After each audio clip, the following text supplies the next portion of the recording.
அன்பார்ந்த இணையதள நேயர்களை மீண்டும் www.qcrc.in என்ற இணையதளத்திற்காக நியூஸ் தமிழ் செய்திகளில் உங்களை சந்திப்பதில் பெருமகிழ்ச்சி அடைகிறோம். இன்று 6 செப்டம்பர் 2009க்கான முக்கிய செய்திகளை தற்போது பார்க்கலாம்.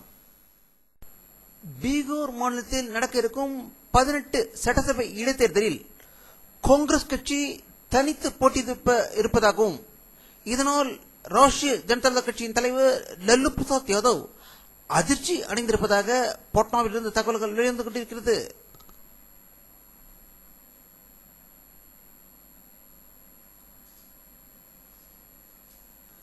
பாரதிய ஜனதா கட்சி தலைவர் லால் கிருஷ்ண அத்வானி தன்னுடைய கட்சியில் ஏற்பட்ட குழப்பத்திலிருந்து விடுபடுவதற்காக காஷ்மீரிலிருந்து குமரி வரை யாத்திரையை தொடங்க இருப்பதாக டெல்லியிலிருந்து தகவல்கள் வெளிவந்து கொண்டிருக்கிறது. இதை பற்றி நம்முடைய அரசியல் வல்லுநரும் கருத்து கேட்டபோது, பதவி படுத்தும் பாடால் யாத்திரையில் புறப்பட்டு விட்டாரோ அத்வானி என்று அவர்கள் கருத்து வெளியிட்டிருக்கிறார்கள்.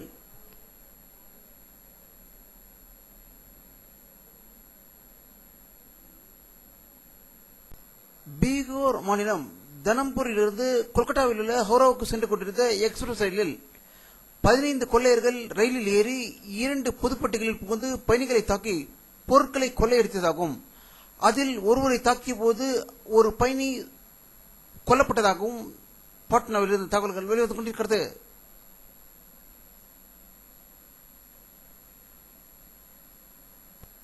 இந்திய நாட்டின் முதல் குடிமகன் மற்றும் இந்தியாவின் பாதுகாப்பு நிறைந்த பகுதி என்று கருதப்படும் இந்திய ஜனாதிபதி மாளிகையில் திருட்டு செயல் நடந்திருப்பது அதிர்ச்சி அளித்திருப்பதாகவும் புதன்கிழமை நடந்த திருட்டை 4 நாட்கள் மறைத்து வைத்து இன்று திடீரென்று டெல்லியில் உள்ள காவல்துறையிடம் ராஷ்டிரபதி பவன் அதிகாரிகள் புகார் அளித்ததைவிட்டு இந்த செய்தி இந்தியா முழுவதும் பரவியிருக்கிறது என்றும் ஜனாதிபதி பிரதீபா பட்டேல் அவர்கள் ரஷ்யாவுக்கு சென்றுள்ள நிலையில் அவருடைய வீட்டில் உள்ள உடற்பயிற்சி அரங்கத்தில் உள்ள லேப்டாப், கம்ப்யூட்டர் மற்றும் உடற்பயிற்சி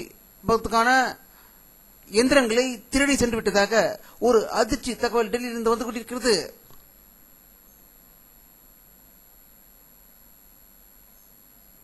ஆந்திர பிரதேச மாநிலத்தில் உச்சக்கட்ட கோஷ்டி பூசல் வலுப்பெற்று இருப்பதாகவும் இன்று நடந்த புதிய அமைச்சர்கள் பதவியேற்பு விழாவில் ஜெகன்மோகன் ரெட்டியின் ஆதரவாளர்கள் எதிர்ப்பு தெரிவித்ததாகவும் பின்பு ஜெகன்மோகன் ரெட்டி சோனியா அவர்களின் கட்டுப்பாட்டை அனைவரும் மதிக்க வேண்டும் என்று கூறியதால் அவருடைய சார்ந்த மந்திரிகள் பதவி ஏற்றுக்கொண்டதாகவும் ஆனால் ஆந்திர முதல்வராக ஜெகன்மோகன் ரெட்டியை தான் ஆக்க வேண்டும் என்று 90% காங்கிரசார் போர்க்கொடி தூக்கியுள்ளதாக ஹைதராபாத்திலிருந்து தகவல்கள் வெளிவந்து கொண்டிருக்கிறது.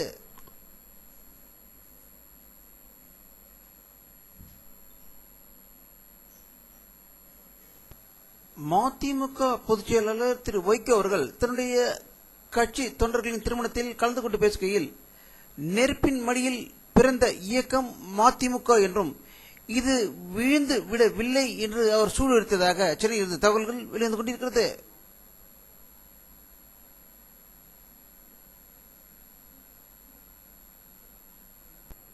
இந்திய அரசாங்கமும் இலங்கை அரசும் அணு உலை தொழில்நுட்பத்தை பகிர்ந்து கொள்ள இருப்பதாக டெல்லியிலிருந்து தகவல்கள் வெளிவந்து கொண்டிருக்கிறது.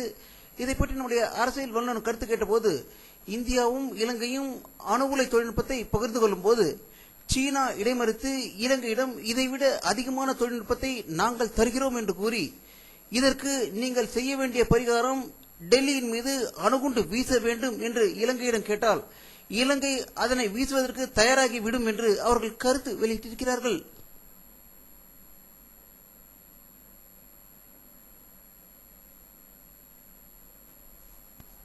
அமெரிக்காவும் ரஷ்யாவும் ஆப்கானிஸ்தான் நாட்டிற்குள் ராணுவ தளவாடங்களை ரஷ்ய விமானங்கள் மூலமும் தரைவழி மூலமும் எடுத்து செல்வதற்கு ஒப்பந்தம் இட்டுள்ளது. தற்போது அது நடைமுறைப்படுத்தியிருப்பதாக காபூலில் இருந்து தகவல்கள் வெளிவந்து கொண்டிருக்கிறது.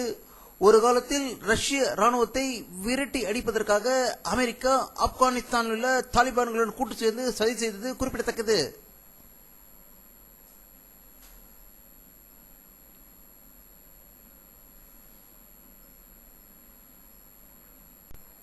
பிலிப்பைன்ஸ் நாட்டில் உள்ள ஜெனரல் சாந்தோஸ் நகரிலிருந்து ஒரு பயணிகள் கப்பல் 1000 பேரை ஏற்றிக்கொண்டு சென்ற போது திடீரென்று அந்த கப்பல் கடலில் மூழ்க ஆரம்பித்ததாகவும், அதன் பிறகு கப்பலின் மாலுமிகள் உடனடியாக போர்க்கால நடவடிக்கை எடுத்து பயணிகளை ஹெலிகாப்டர் மற்றும் கடற்படை வீரர்கள் மூலம் மீட்டதாகவும், அதில் 5 பேர் நீரில் மூழ்கி இறந்ததாகவும், மொத்தமாக கணக்கெடுத்த போது 87 பேரை காணவில்லை என்று பிலிப்பைன்ஸ் நாட்டில் மணிலாவிலிருந்து செய்திகள் வெளிவந்து கொண்டிருக்கிறது.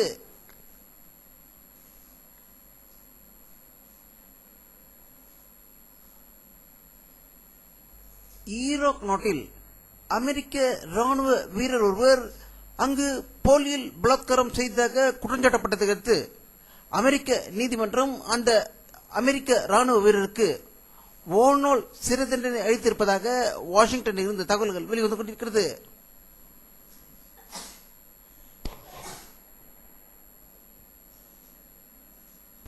அமெரிக்காவிலிருந்து டிஸ்கவரி விண்கலம் மூலம் விண்ணில் சென்றுள்ள 7 விஞ்ஞானிகள் விண்ணிலுள்ள ஆராய்ச்சி மையத்தின் கடைசி கட்டமாக நடைபயணம் மேற்கொண்டு விண்ணில் உள்ள ஆராய்ச்சி மையத்தின் கடைசி பாகத்தை அவர்கள் பொருத்தியதாக நாசாவிலிருந்து செய்திகள் வெளிவந்து கொண்டிருக்கிறது.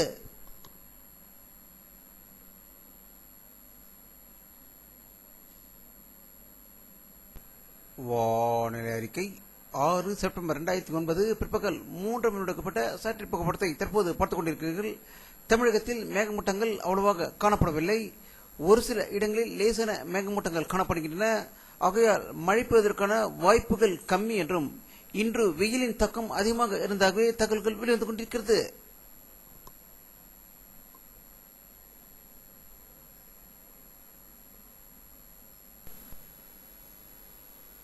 இத்துடன் இந்த செய்தி அறிக்கை நிறைவடைகிறது. மீண்டும் நியூஸ் தமிழ் செய்தி அறிக்கையில் உங்களை சந்திக்கும் வரை உங்களிடமிருந்து விடைபெறுவது உங்கள் கே பாலாஜி. நன்றி.